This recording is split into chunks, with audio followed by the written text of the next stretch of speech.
Alright, I'd like to make a quick video explaining transitional priorities. So I have my attack 1 here, and I would like to create a combo attack. Now, to do that, I need to be able to transition into an attack 2. However, that will not always be the case. I won't always transition into this attack 2. There will be cases in which I need to go back to my basic idle state.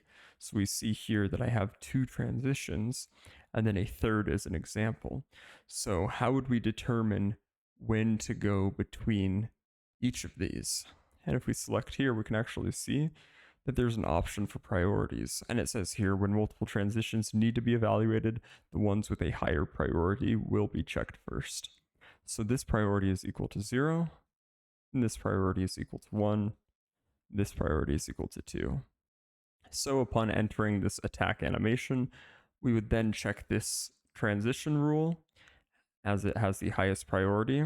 If we couldn't transition out of it, we would then check this second as it is priority 1.